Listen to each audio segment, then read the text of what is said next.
أحمد المصطفى سيد المرسلين وعلى آله وصحبه أجمعين وعلى آله وصحبه إن صلى الله ربنا على النور المبين أحمد المصطفى سيد المرسلين وعلى آله وصحبه أجمعين وعلى آله وصحبه بسم الله الرحمن الرحيم إلى حضرة النبي المصطفى سيدنا رسول الله صلى الله عليه وسلم وعلى آله وزوجه وذرية الصحابة وأتباعه إلى حضرة جميع إخوانه من الأنبياء والمرسلين والشهداء الصالحين أولياء المقربين وعلماء العاملين والمصنفين وجميع الملائكة المقربين وخصوصا إلى حضرة الإمام إبراهيم الباجوري وإلى حضرة الإمام أبو القاسم الغازي رضي الله تعالى عنهما شاء لله لهم الفاتحة بسم الله الرحمن الرحيم الحمد لله رب العالمين الرحمن الرحيم مالك يوم الدين إياك نعبد وإياك نستعين اهدنا الصراط المستقيم صراط الذين أنعمت عليهم غير المغضوب عليهم ولا الضالين Alhamdulillah jemaah Allah Subhanahu wa taala. Kita lanjutkan muzakarah kita masih membahas tentang taharah, bab yang kita masukin malam ini melanjutkan yang kemarin, yaitu bab atau pasal menjelaskan tentang rukun-rukunnya wudu atau fardu-fardunya wudu. Minggu kemarin sudah dijelaskan bagaimana hukumnya wudu. Hukum aslinya wudu itu sunnah. Hukum aslinya adalah sunnah. Tetapi jika sudah sangkut paut dengan salat yang fardu yang 5 waktu itu, maka sunnah tadi berubah menjadi fardu, karena bagian daripada syarat untuk diterimanya salat kita itu harus wudu kita harus benar. Bagaimana yang disebutkan dalam kaidah usul fikih, man la yatimul wajib illa bihi fahuwa wajib. Sesuatu yang wajib itu tidak jadi benar, tidak jadi sempurna dengan perkara itu, maka penyempurna perkara tersebut dihukumi wajib. Maka jika wudu itu digunakan untuk sholat fardu, maka wudu itu jadinya hukum wajib.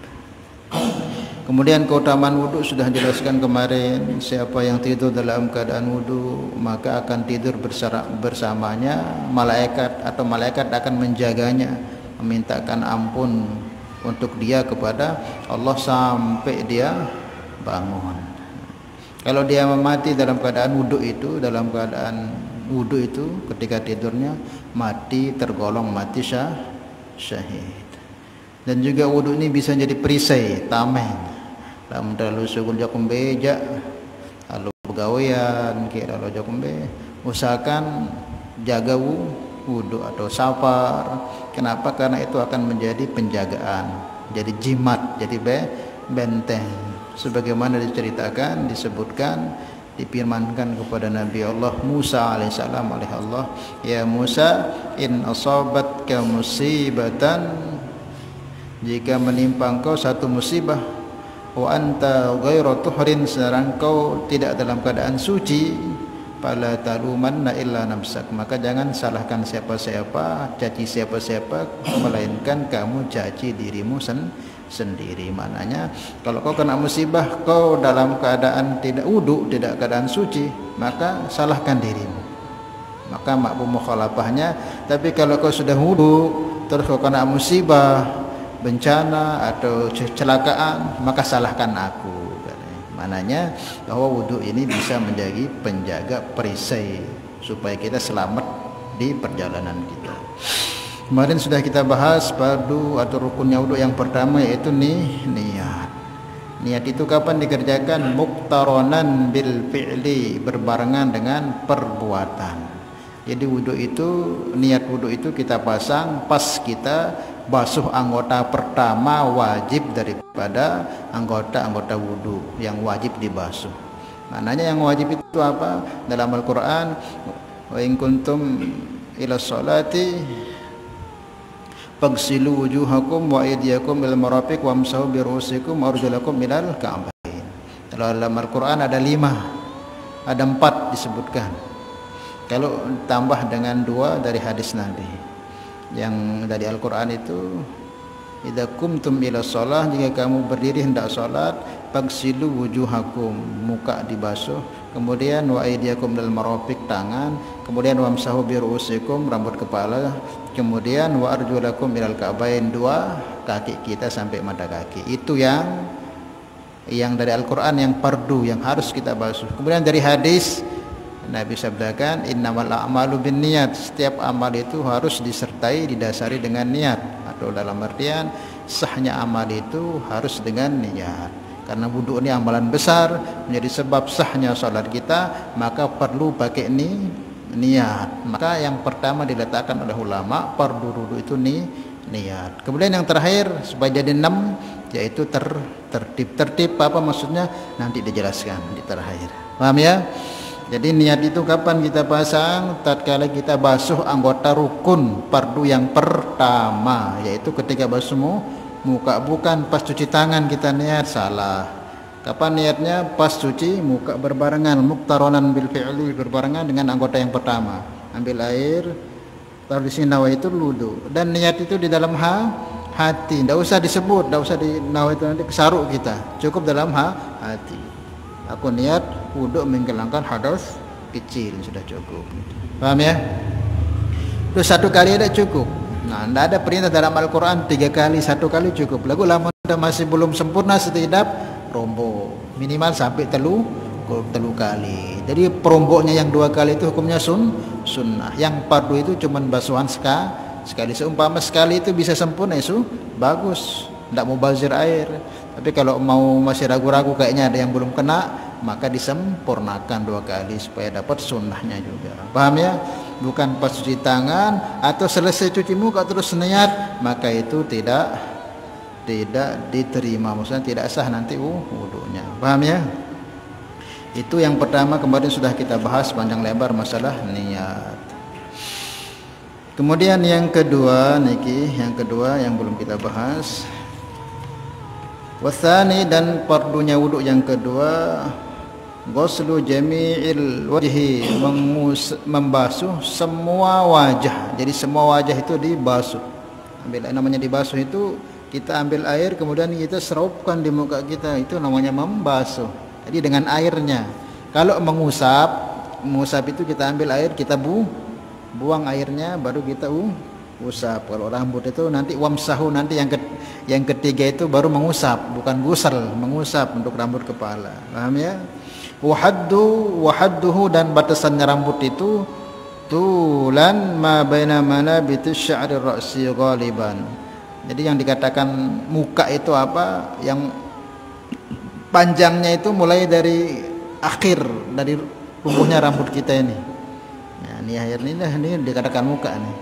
Lamun masih lemon ini harus sampai terakhir tumbuhnya rambut. Kalau bisa wudu itu dilebihkan begitu. Jangan pas santai doang bareh nendek kena. Nah, itu panjangnya.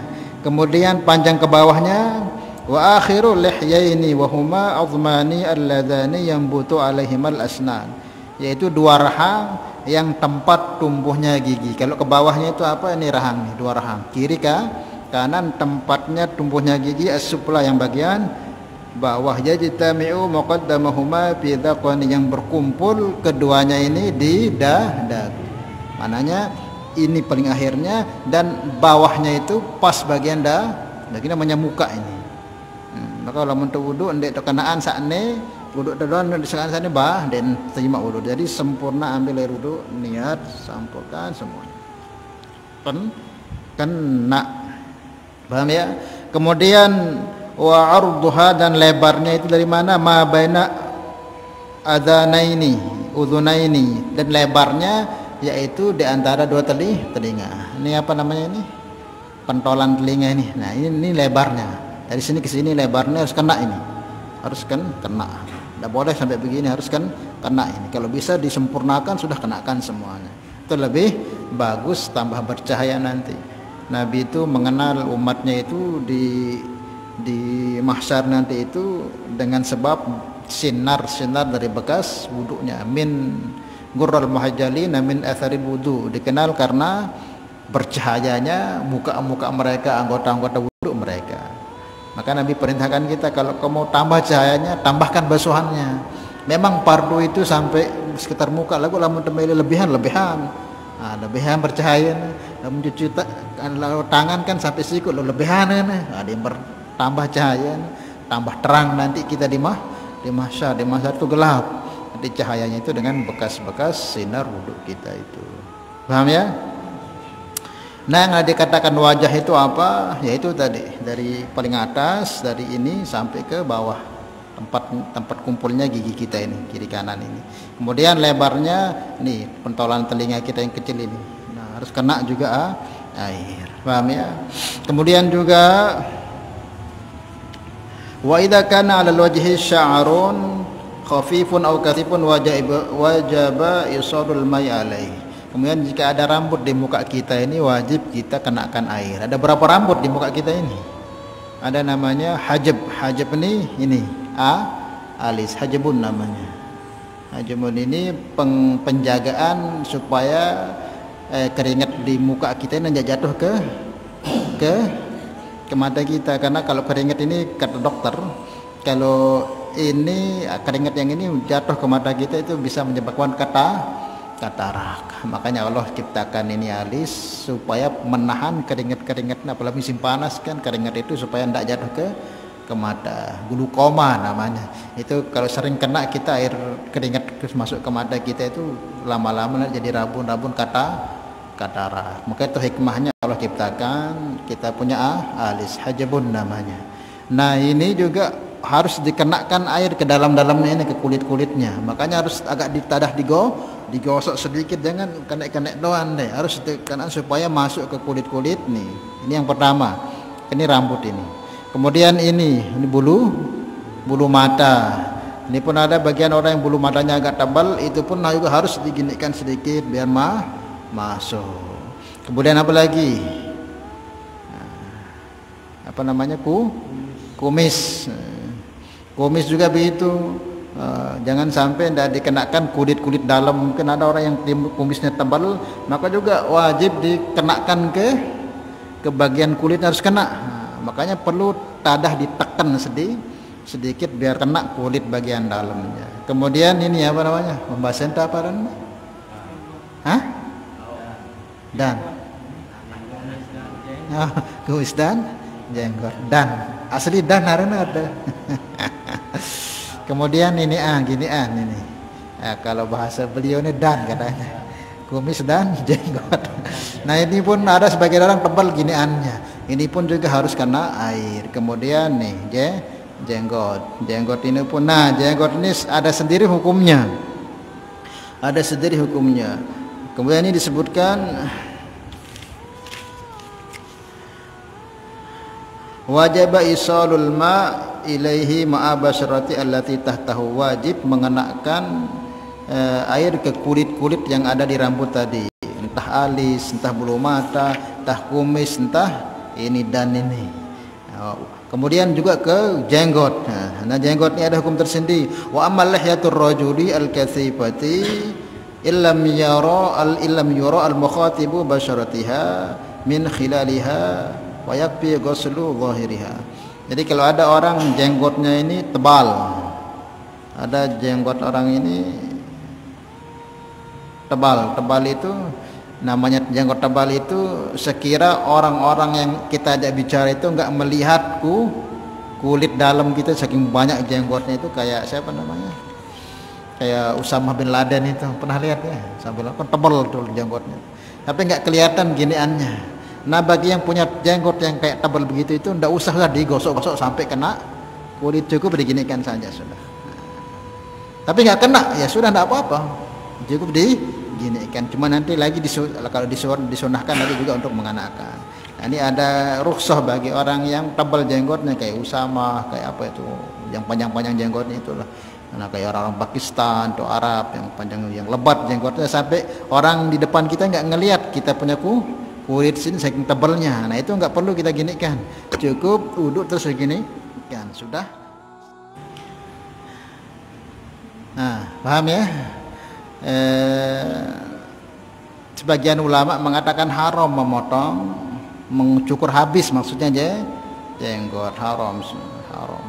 Sebagian mazhab Maliki juga, bagian Hanafi.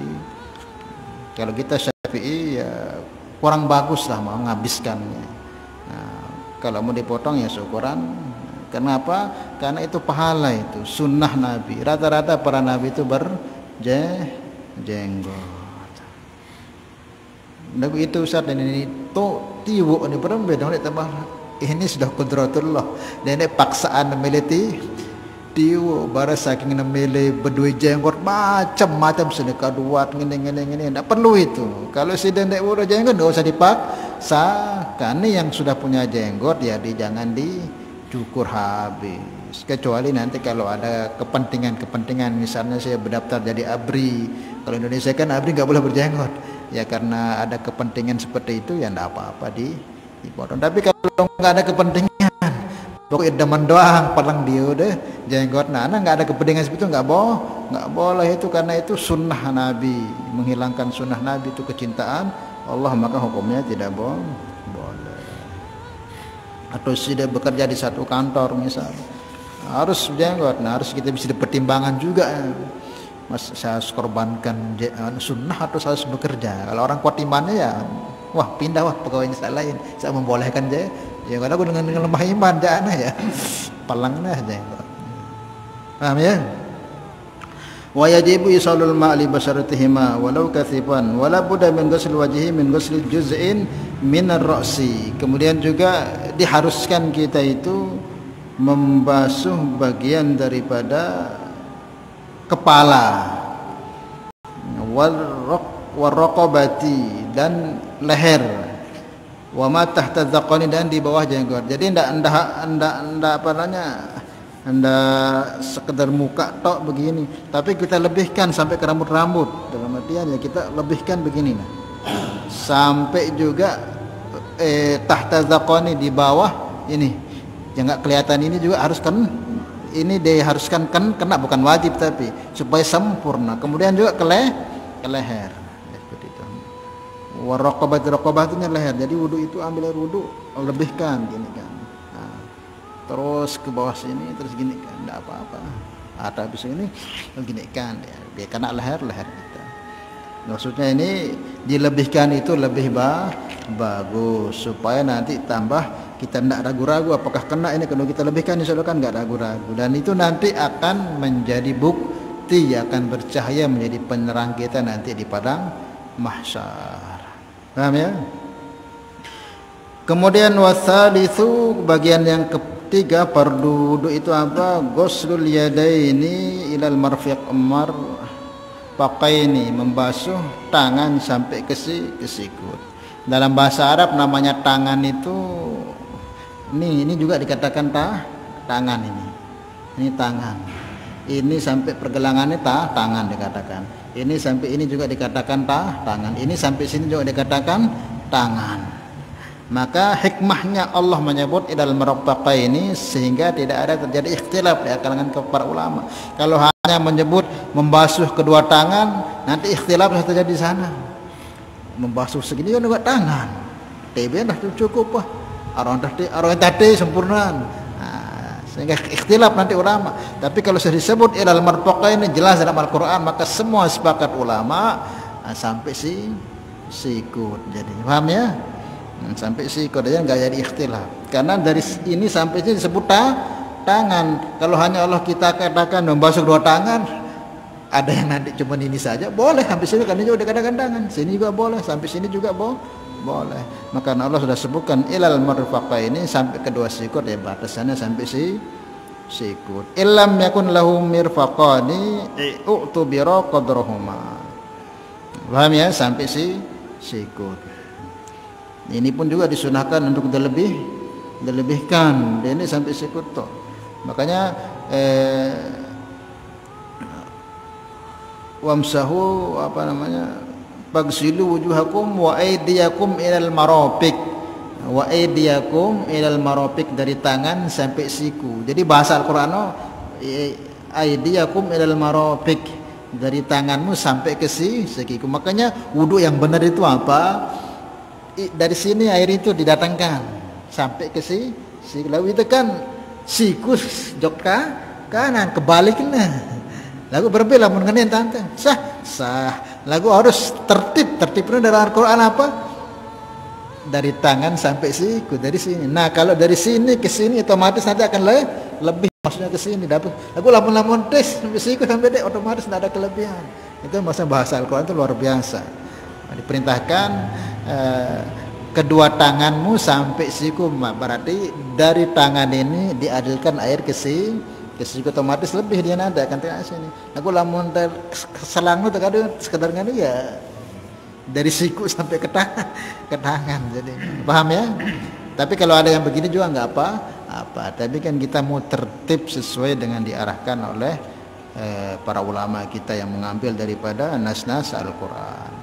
Zaman Nabi juga dulu wudhu orang itu bukan begini caranya. Air yang datang. Makanya karena orang dulu, karena kan kita sekarang, orang dulu kan wudhunya jarang yang pakai peloncoran. Orang dulu wudhunya pakai teko itu, diambil airnya terus diginikan. Jadi ira menegakkan piraya boy ai bayar. Bisa kita wudhu seukuran air sepenuh begini bisa. Taruhkan sedikit gini kan. Dan kadang-kadang langsung buat sih.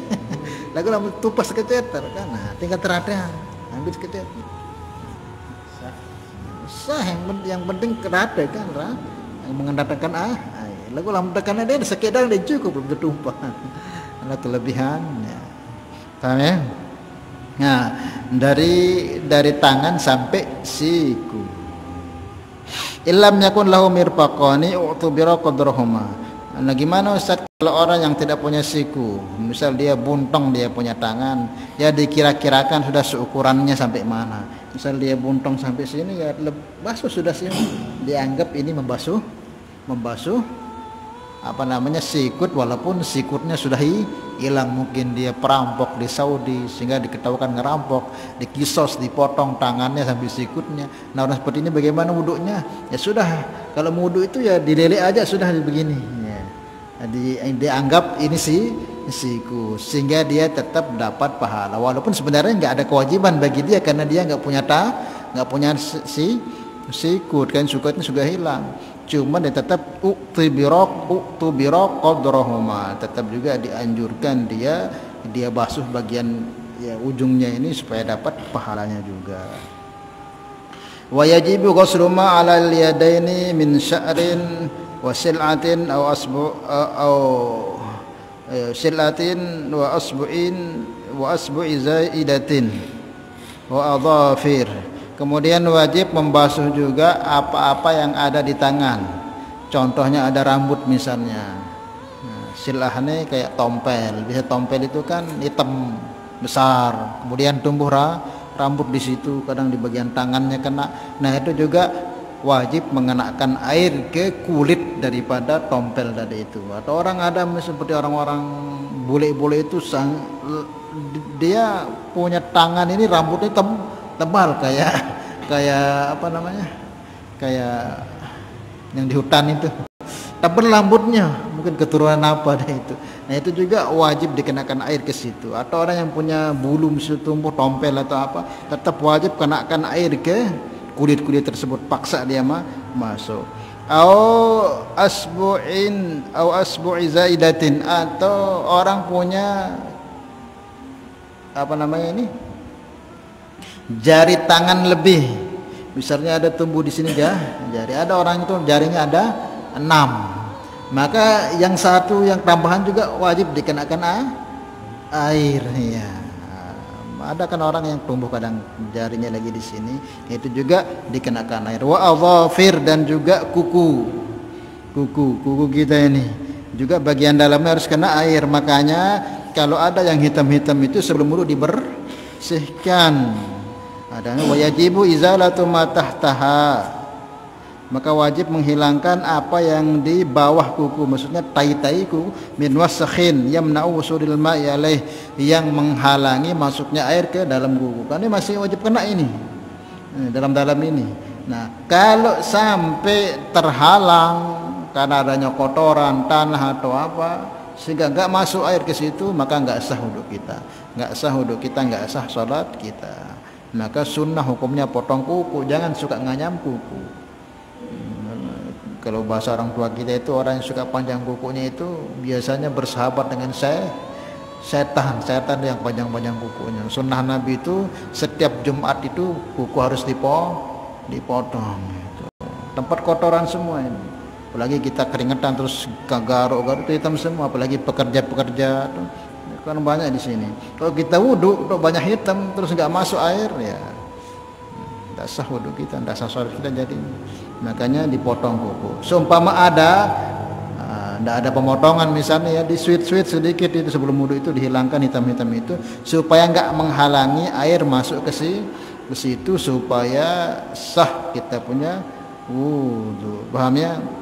Dan juga mungkin ada benda-benda yang menghalangi seperti cat. Nah, sebelum wudu itu dihilangkan. Kalau cat itu nggak masuk air wudu, harus dihilangkan. Atau lem apa misalnya, lem Alteco, lem G, itu lem sampan biasanya yang piber itu diperiksa dulu yang betul. Kalau sudah memang hilang baru wudu atau mandi.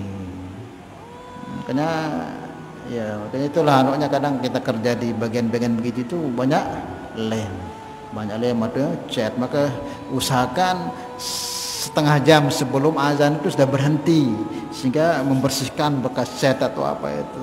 Karena kalau masih ada cat itu nggak akan masuk air wudu, atau lem kayak model-model Alteco, lem G itu nggak akan masuk wudu, sehingga apa nanti nggak sah kita punya wudu. Maka dibersihkan. Maka setengah jam sebelum sholat itu ya dibersihkan semua dulu, jangan sampai yang tersisa. Paham ya? Atau apapun mungkin yang susah bisa hilang itu, selain cat atau lem itu, atau yang lain yang menghalangi, tato haram cat lagu lamun luwe enggak usah. Kalau banyak misalnya tangannya tato,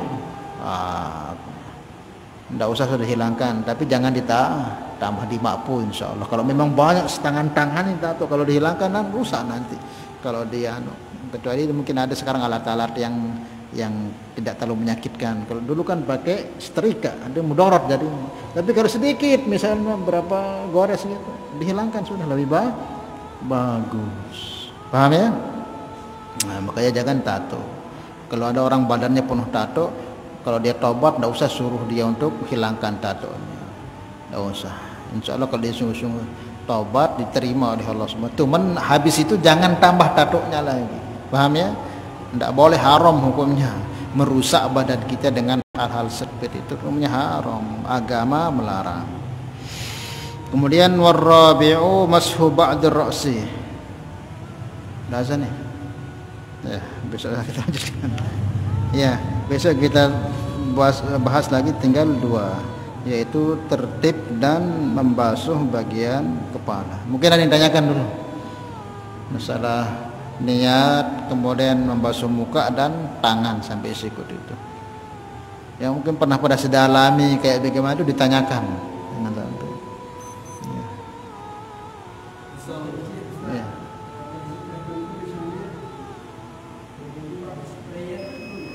Wudhu pakai apa itu sprayer?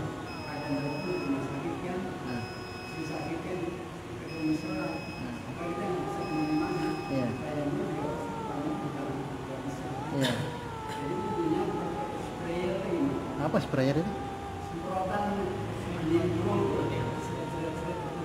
Pakai semprotan. Tidak apa-apa kalau memang uzur. Tapi ya airnya harus air yang mutlak. Tidak apa-apa kalau syaratnya, jadi memakai hal-hal seperti itu dibolehkan ketika darurat. Udah dia kan orang sakit, diimpus nggak bisa bagaimana, tayamum juga susah.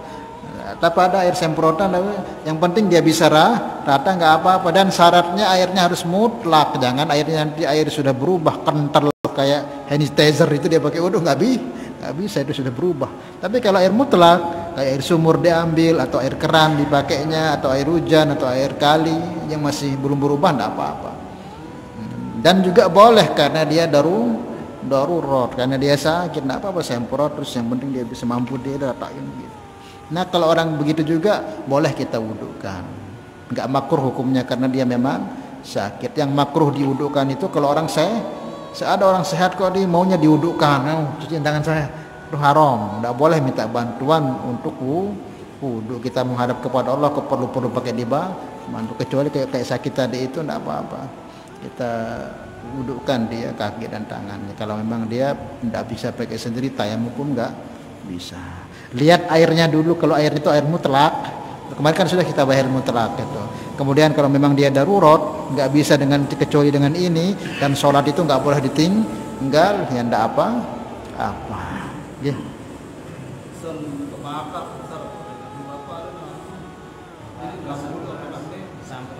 Samplasno lamun yakin samplasno bota air ndak apa-apa. Tapi caranya sebelum pakai itu harus wudu. Jadi sebelum sudah pakai itu harus wudu. Misal bakat sekecet, nah bersihin darahnya, terus wudu, selesai wudu baru pasang ye.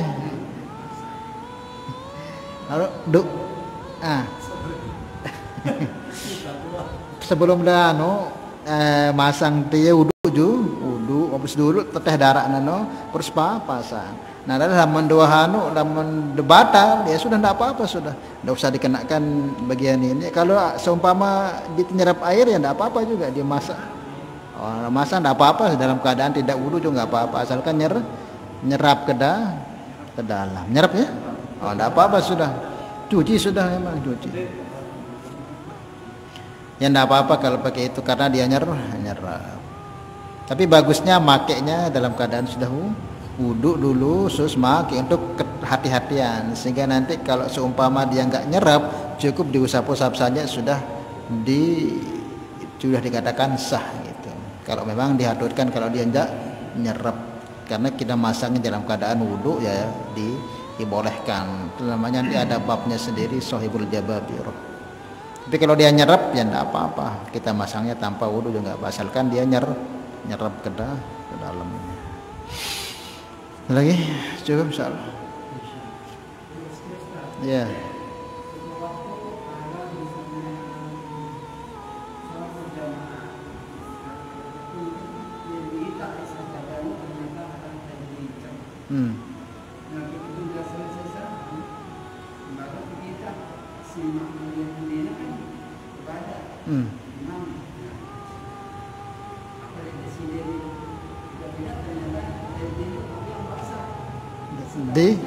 Di mana? Di kakinya. Terus dia jadi imam. Ya kalau ya ini orang sholat, janganlah imam. Mungkin orang di saf awal ini kita lihat dia sholat, kemudian dilihat di kakinya itu ada tai. Maka ketika salam diberitahukan itu arak tai lain ende. Nah kalau dia lihat terus dia yakini dia bawa najis, ketika sholat itu wajib diulang karena dia sholat membawa anak najis, wajib diulang. Semua orang itu tidak belincek buruk dia dan lain dia pasti sembahyang, wajib diulang. Tetapi nanti kalau seumpama sudah selesai sholat terus dia berjalan ke sana nongkrong, kok terdiuk tay belincek lain dia, maka ambil lintasan paling dekat, dalam artian aku buruk ngejah leti bulu julu. Dan dia harap ya ngejok ni sembahyang dek. Paham maksudnya? Kecuali salam terus tahu dia tiba cek lain berarti wah jok ni sembahyang. Lagu lamun tahu sembahyang buruk pernah lampas sebab pun minut dokol itu tetap tiba cek. Ambil sudah dalam pikiran kita ni betul kenjah lu luas sehingga solatnya enggak perlu diulang. Paham ya?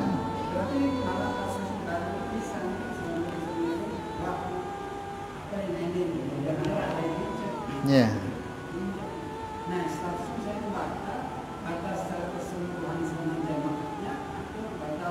Imam ini,